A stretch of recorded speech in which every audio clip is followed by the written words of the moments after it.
За сайн бацхан уу.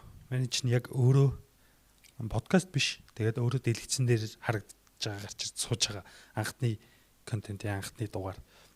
За намайг хэрвээ юун залуу гэж бодож орж ирсэн хүмүүс байвал Answer Debate гэж хуудсыг дагвал би NBA өдөр тутмын тоглолтууд юу болов гэдэг тойм оруулдаг.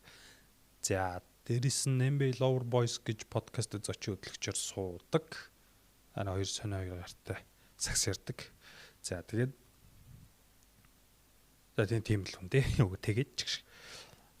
Энэ контент нь юу ярих гэж байна вэ гэхээр өдөр болгон өдөрт нэг онцлог тоглолтыг задлана. Өөр юу ч ярихгүй. Зүгээр яг тэр тоглолтод юу болсон?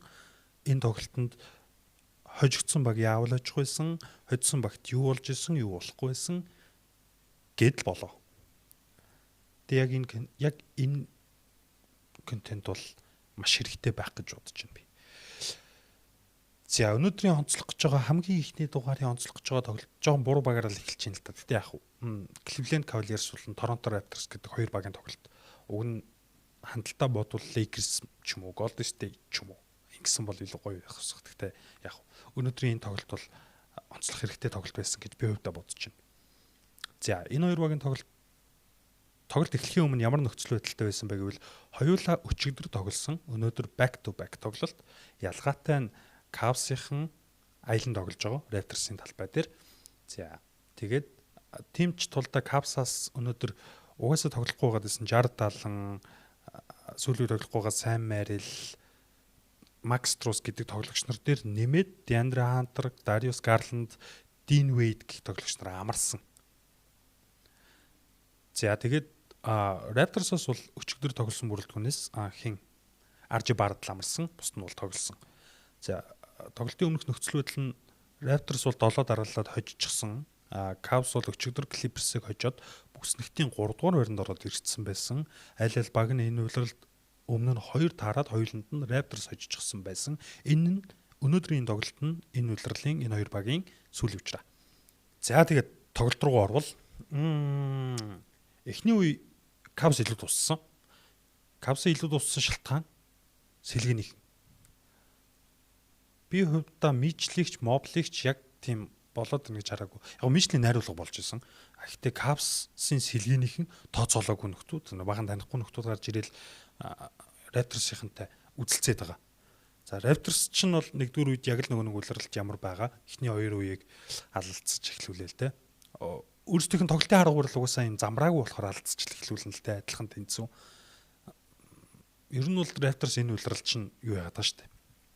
Маш замраагүй тоглож байгаа. Гэхдээ замраагүй тоглолтыг өнгөрсөн үйлрэл бол Indiana Pacers өнгөрсөн үйлрэлийн Indiana Pacers замраагүй тоглолтоор алдартай тий. Тэгэнгүүт энэ үйлрэл бас маш олон багууд ингэ замраагүй шууд самраас бөмбөг аваад шууд дайрдаг. Тэгэл бүгд ингэж замраагүй юм шиг харагдаж гүйж байгаа л ингэдэг. Бусад багуудын ялгаатай нь ялангуяа Pacers-ийн давуу тал нь харагдахгүй байдал замраагүй ирнэ. Маш замраад, маш зохион байгуулалттай байдаг. Tyrese Haliburton, TJ McConnell-ийн нөлөө байлаа шүү дээ. Тэгэнгүүт Raptors-ийн ялгаанд замраагүй ирнэ зохион байгуулалтгүй. Яг сэлгэнээс тэр нөө sophomore жилдээ тоглож байгаа Shed гэж залуу бол арай жоохон замраатай зохион байгуулалттай болгодог, өөрийнхөө эмнэлгээр удирддаг.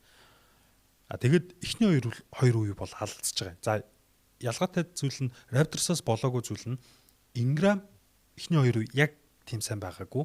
Нөгөө талдаа Donovan Mitchell-ийн найруулга, за Lonzo Ball-ын тоглолт арай дээр байлаа.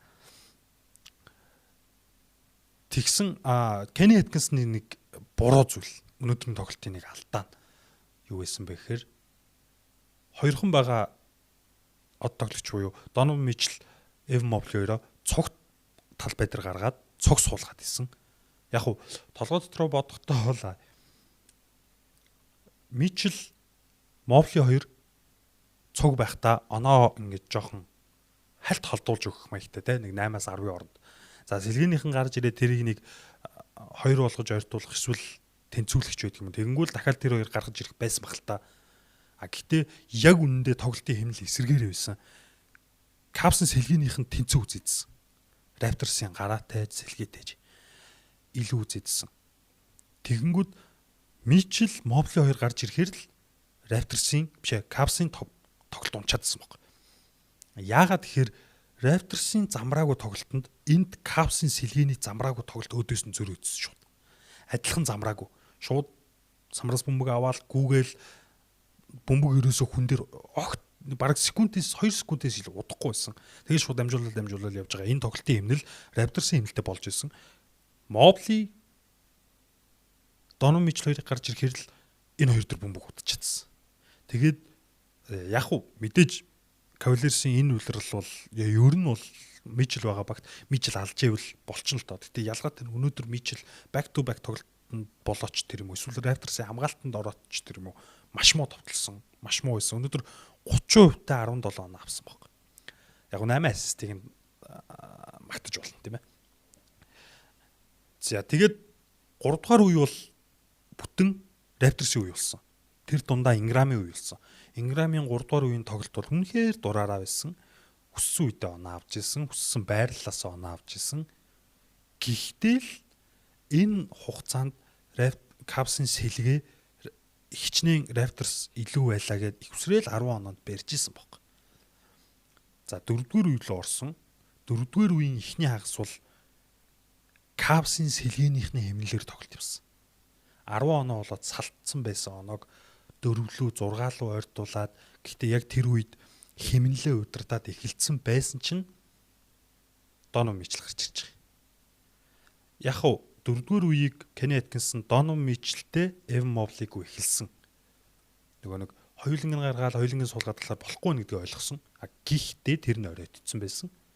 За тэгээд Mitchell нэг 8 билүү 9 минутан дээр суугаад 6 минутан дээр гарч ирж байгаа. Гарч ирж бөмбөг алдчих واخ. Уг нь Cavs-ийн сэлгээ тоглолтоо өдөртцсөн байсан. Тэгсэн чинь Mitchell гарч ирэл зүгээр бөмбөг хажуугийн шугнаас гаргаж чадахгүй бөмбөг алтаал. Яг хав тэрнээс яг тэрний арын 2 товтлогоог Mitchell өөрөө хийж 2 дараалж холон шидэлт хийсэн байхгүй. Тэгээд 99-103 гэ 4 онооны зүрх буцаад. Яг энэ мөчөд тоглолт дуусахад 4 минут 35 секундд байсан. Тэгээд энэ цаг мөчөөс эхлээд Cavs нэг ч оноо аваагүй. Ягаад шалтгаан нь Mitchell тэр бөмбөг удаж байгаа. За Mitchell гарч ирэхээр өнөөдрийн хувьд л сул тал болж ийн гэж ярьж байгаа шүү дээ. Өнөөдрийн бас нэг сул тал болоод исэн юм нь Mitchell Mobley хоёр суучаар л нөгөө нэг дураараа дөргиж хинэн ч хамаагүй довтолж исэн Cavs-ийнхан Mitchell-ийг ч юм уу Mobley-ийг ч юм уу гараад ирэхээр тэр чинь хамгийн наад захын талбай дээр дарамттай байгаа шүү дээ. За энэ рүү бөмбөг өгөхгүй болохгүй. Энэ юу хийнү тэрийг нь хийхгүй болохгүй гэдэг дарамттай тоглож байгаа. Суучингууд л за тотлын дураараа усж байгаа шүү дээ. 4 тим байхгүй болж байгаа. Mitchell бараг бүх товтлогоо хийсэн үү. Тэгэл бүгдийг нь алдчихж байгаа. Бараг тэр 4 минут 35-аас хойш. За Evan Mobley бол 4-р үед оноо байхгүй, самбар байхгүй, ассист байхгүй, стил блок хийж байхгүй, нэг бөмбөг алталтай гэсэн. Амар үзүүлэлттэй дуусгаж байгаа. За Raptors-ийн өнөөдрийн тоглолт хараа. Тэгээд ингээд бодонгод хожигдсон учраас Cavs-ыг муул хийгээд ингэж байгаа. Нөгөө талдаа ингээд бодонгод Evan Mobley юм уу байхад, Donovan Mitchell юм уу байхад Raptors 10 онооны зөрүүтэй тоглосон баг. 11 онооны зөрүү. Ingram маш сайн байсан. Яг RJ Barrett байгаагүй. Одоо Raptors 8 дараалаад хожигдсон байгаа. Энэ багийн хожлын цувралыг юу зогсоох юм бэ гэдэг асуулт гарч ирнэ. Нэг хэцүү биш баг. Гэхдээ би дараагийн ингэж явж байгаад 12 сарын 8-нд байсан баг. Knicks-тэй тоглолтод, New York Knicks-тэй тоглолтод энэ цуврал зогсох байх гэж бодож байгаа. Тэр болтол давгүй баг. Яг энэ тоглолт, энэ дасгалжуулагчийн арга барил давгүй явчих баг. Тэр Knicks-ийн хожигдол дээрээс эхлээд юу н Raptors эвгүүч эхлэх баг. Яагаад гэвэл маш замраагүй тоглолтыг судлах боломжгүй л дээ. Зохион байгуулалтгүй замраагүй тоглолтыг судлаа гэж яхад бид нар чинь огт нэг юмыг 2 товтлогоо дараалж хийхгүй юм чинь. Гэхдээ Knicks тэр тэнд яагаад хожиж байна вэ гэхээр Raptors-ыг адилхан өөдөөс нь замраагүй үүсэх баг. За нөгөө нэг Mike Brown-ийн систем бөмбөг ерөөсө хүн дээр утахгүй байнга шилжинэ. Тэнд хожиж магадгүй. Үгүй бол наан Lakers-ыг нэг хожиж магадгүй. Lakers нэг хожигдож магадгүй. Ийм гаргалгаа үндсэн гаргалгаагаа хэлсэнгүү те. Адилхан өөдөөс нь замраагүй тоглох.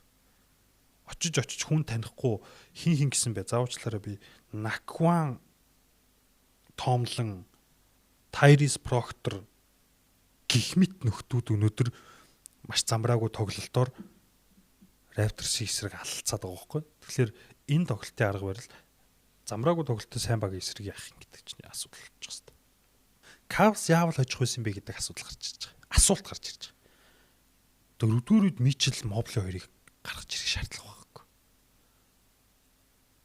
Яг уу оноо ойрхон л доо. Гэтэ ойрхон байгаа шалтгаан нь сэлгээнийхэн гэдэг юугаа уншаагүй тасалжуулагч. Уншсан байсан бол дөрөвдүгээр үед Mitchell гаргаж ирэхгүй. Өөдгөө амраачин зүгээр. Ягаад болохгүй гэж чинь улирлын л нэг тоглолт амар сүртэй чухал тоглолт биш. Гэтэл хожил чухал, хожигдол чухал. Тэгэхээр сэлгээнийхэн болж байгаа дөрөвдүгээр үед зүгээр л Mitchell-ийг суулгачих л байсан. Бүтэн Mobley гаргаж ирвэл гаргаж ирж болно. Тэр хүний хамгаалалт хэрэгтэй. Огт Mobley-гоор товтлохоо явахгүй баг тий. Тэгсэн бол Cavs хожиж болох байсан. Нөгөө талаараа Mitchell өнөөдөр зүгээр л тоглолт нь ороогүй. Тоглолт нь орцсон байсан бол хожих л байсан. Raptors 8 дараалж хожиж байгаа учраас онцлохгүй байхын арга алга. Kenny Atkinson тоглолтыг ийм муу уншиж хагаад бас онцлохгүй байхын арга алга. Хамгийн ихний дугаар нь ингээд энэ хоёр багийг онцолчлоо. Тусдал нутсан бол баярлалаа. Цааш та би контентуудыг үйлдвэрлэе.